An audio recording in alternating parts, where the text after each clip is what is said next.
नमस्कार साथियों, Sarvodaya ample classes की ऑनलाइन क्लासेस में आपका हार्दिक स्वागत है। हम जो मेवाड़ के राजवंश का इतिहास पढ़ रहे थे उसमें हमने लास्ट वीडियो के अंदर बप्पा रावल और अल्लट या आलू राव को अपने ने अच्छे से पढ़ा था। उनके बारे में जो इंपॉर्टेंट चीजें थी वो मैंने आपको बता दी है, जो एग्जाम में आई हुई है और आने वाले एग्जाम में आ सकती है। अब इस वीडियो में हम उन चीजों को पढ़ेंगे जो आपने कभी पढ़ी नहीं है या आपको समझ में नहीं आता है कि ऐसा कैसे हो गया। तो हमें केवल उन्हीं चीजों को पढ़ना है जो इतिहास में मिली है। हमें वही चीजें पढ़ाई जाएगी जो आपको सत्य है और जिनके बारे में केवल आप कह सकते हैं कि उनको पढ़ा जा सकता है। जैसे अल्लट के बाद एक राजा आए हैं शक्ति कुमार। शक्ति कुमार के बारे में जो इतिहास में हमें पता चला है वो बातें निम्न इस प्रकार हैं कि उनके शासनकाल में नाम तो इनका शक्ति कुमार है पर इनकी शक्ति कम हो जाती है। अर्थात इनके शासनकाल में जो चित्तौड़ होता है, न कि पूरा मेवाड़, चित्तौड़ पर जो होता है वहां एक पुंज परमार का आक्रमण होता है और पुंज परमार के आक्रमण के बाद चित्तौड़ पर किसका अधिकार हो जाता है? पुंज परमार का अधिकार हो जाता है। अब इसका कैसे पता चला हमें? तो जब हम देखते हैं तो उनका जो भतीजा होता है, पुंज परमार का भतीजा भोज परमार, उसके द्वारा वहां सिमिदेश्वर मंदिर का निर्माण करवाया गया। यह सिमिदेश्वर मंदिर कहां है? तो यह कहां स्थित है? यह चित्तौड़ में स्थित है।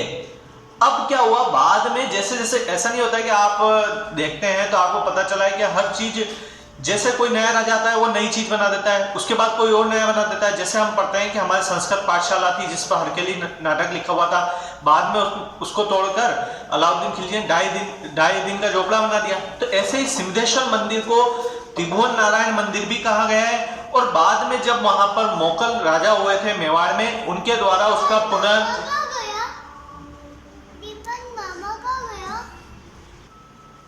इसी सिमदेश्वर मंदिर को त्रिभुवन नारायण मंदिर भी कहा जाता है। और बाद में जब वहां मेवाड़ के राजा मोकल हुए तो मोकल के द्वारा इसका पुनः निर्माण करवाया गया। पुनः निर्माण, यह आपको ध्यान रखना है कि कौन से मंदिर का पुनः निर्माण मोकल ने करवाया। तो सिमदेश्वर मंदिर, त्रिभुवन नारायण मंदिर का पुनः निर्माण मोकल के द्वारा करवाया गया और उसको ही मोकल मंदिर भी कहा जाता है। तो 3 क्वेश्चन हो गए। और मोकल मंदिर इसलिए कहते हैं कि पुनः निर्माण किसने करवाया?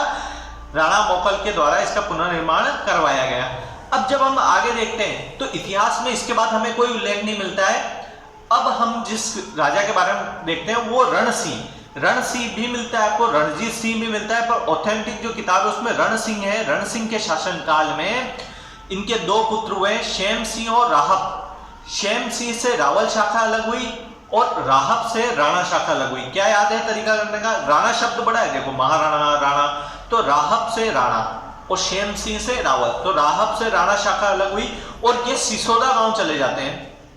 सिसोदा गांव, और ये सिसोदा गांव से बाद में जब इनकी जरूरत पड़ती है मोकल के समय, राणा हम्मीर के समय, तो ये सिसोदिया वंश यहां से शुरू होता है, सिसोदिया।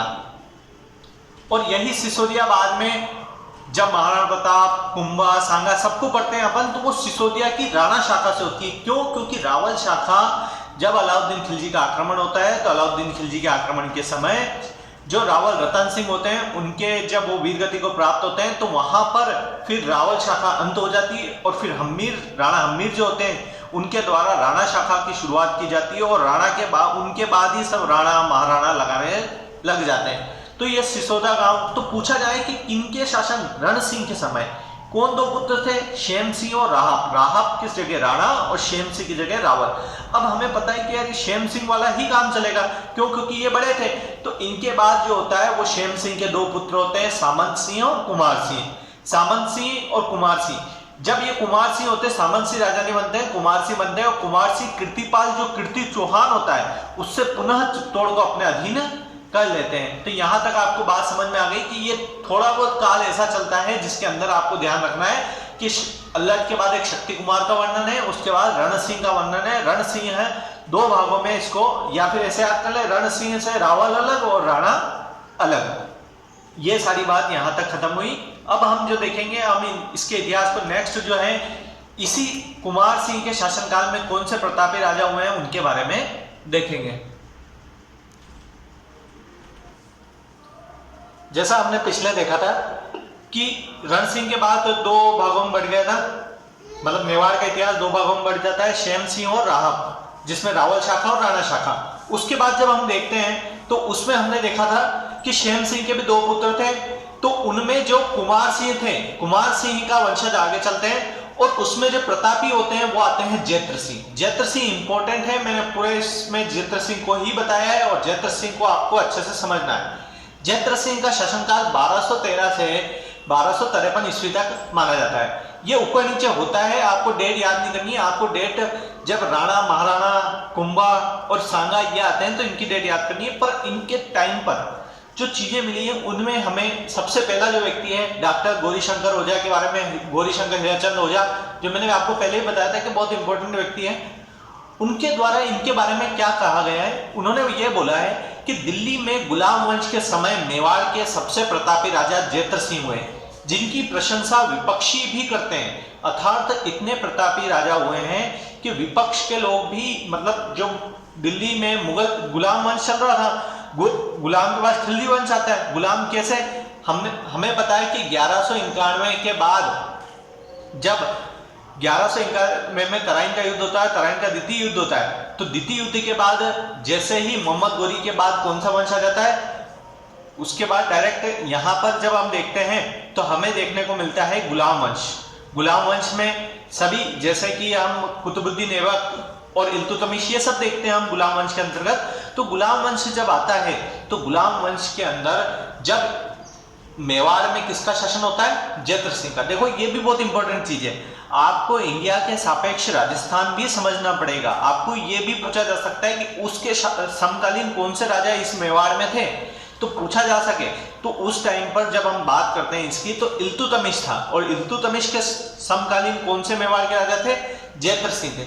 अब बाद में एक और हमारे नेक्स्ट जो अच्छे लेखक हुए हैं वो डॉक्टर दशरथ शर्मा। डॉक्टर दशरथ शर्मा ने क्या बताया, डॉक्टर दशरथ शर्मा ने मध्यकाल का स्वर्ण काल बताया है। मध्यकाल कौन सा काल, मुझे आपको पता होना चाहिए। मध्यकाल जो काल था, उस मध्यकाल जो हमारे 1707 से पहले का और 800 से बीच का, 800 से 1707, 800 में क्या था, 800 में राजपूत काल शुरू हो जाता है, और वहां से लेकर हम जब 1707 में औरंगजेब की मृत्यु तक पढ़ते हैं तो मध्यकाल आता है। तो मध्यकाल का जो स्वर्ण काल बताया है, किसने बताया, डॉक्टर दशरथ शर्मा ने।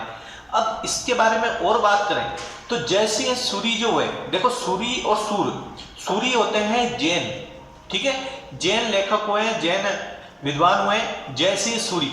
जयसिंह सूरी का हमीर मर्दन, ये इन्होंने ग्रंथ लिखा है। इस ग्रंथ में भूताला युद्ध के बारे में बताया गया है, जो कब हुआ था, 1227 में। 1227 में कौन सा युद्ध हुआ था, भूताला का युद्ध हुआ था। किसके मध्य हुआ था, इल्तुतमिश और जैत्र सिंह के बीच में।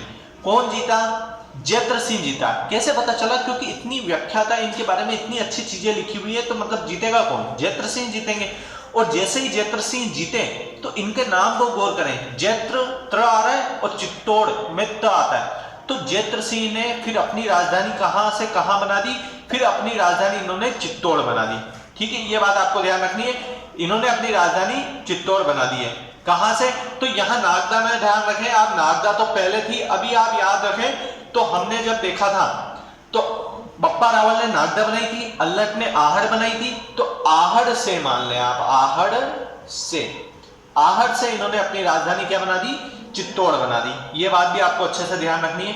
नेक्स्ट जो इनके बारे में इंपॉर्टेंट चीज है, वो भील जाति जो थी, वो भील जाति भी जैत्र सिंह के शासनकाल के समय ही किस में आ जाती है, वो भील जाति भी सेना में कार्य करने लग जाती है। अब इसको कैसे याद करें, क्योंकि जैत्र सिंह ने अच्छे अच्छे काम किए, तो वो किसके साथ रहकर किए, तो भील जाति के लोगों का सहयोग भी रहा है इनके साथ, इस वजह से इनका। अब देखो एक बात आपको ध्यान रखनी है कि नसीरुद्दीन भी इनका एक गुलाम वंश का शासन रहा होगा। तो नसीरुद्दीन के बाद जैसे ही अलाउद्दीन खिलजी आते हैं तो उनके मध्य भी जो विवाद होता है वो जैत्र सिंह ही उसको सोल्व करते हैं। जैसे अलाउद्दीन खिलजी, नसीरुद्दीन 1248 में नसीरुद्दीन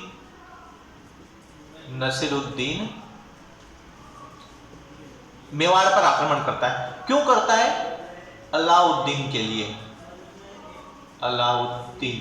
अलाउद्दीन के लिए वो नसीरुद्दीन मेवाड़, क्योंकि अलाउद्दीन मेवाड़ में छिप जाता है। बाद में ये नसीरुद्दीन का ही सौतेला भाई इस अलाउद्दीन खिलजी को लेके आता है और फिर कौन बन जाता है? अलाउद्दीन खिलजी, खिलजी वंश शुरू करता है। ये आपको ध्यान रखना है। जलालुद्दीन खिलजी होता है, जलालुद्दीन के बाद अलाउद्दीन खिलजी। तो ये जलालुद्दीन खिलजी के बाद अलाउद्दीन खिलजी जो ये जैत्र सिंह से संबंधित है। कैसे है? क्योंकि नसीरुद्दीन 1248 पर किस पर आक्रमण करता है? मेवाड़ पर आक्रमण करता है। ये थोड़ा डिटेल में, ये आप बहुत ज्यादा डीपली चले जाओगे तो ये, बाकी आप इतना याद करें, डॉक्टर ओझा के अनुसार सबसे प्रतापी, जिसकी प्रशंसा विपक्षी भी करते हैं। डॉक्टर दशरथ शर्मा के अनुसार स्वर्णकाल, कैसे दशरथ जो रहे राजा, उनका काल भी स्वर्णकाल रहा है, ऐसे याद कर लें आप। जय सिंह सूरी, तो जय सिंह सूरी में आपको जय किसकी हुई? जय जैत्र सिंह की जय हुई। कौन से? हमीर मर्दन के अनुसार। कौन सा युद्ध हुआ? भूताला का युद्ध। किसके मध्य हुआ? इल्तुतमिश और जैत्र सिंह के। इन्होंने जब चित्तौड़ को जीत लिया तो जीतने के बाद राजधानी क्या बना दी? चित्तौड़। क्यों? क्योंकि त से चित्तौड़। भील जाति के लोग भी किसमें आ गए? सेना में। ये आए तभी ये जीत पाए। ऐसा आप यदि कहानी के रूप में इसको याद करेंगे तो आपको जैत्र सिंह का काल अच्छे से याद होगा और सारी चीजें आपको अच्छे से क्लियर हो जाएगी। तो इसको नोट कर लें।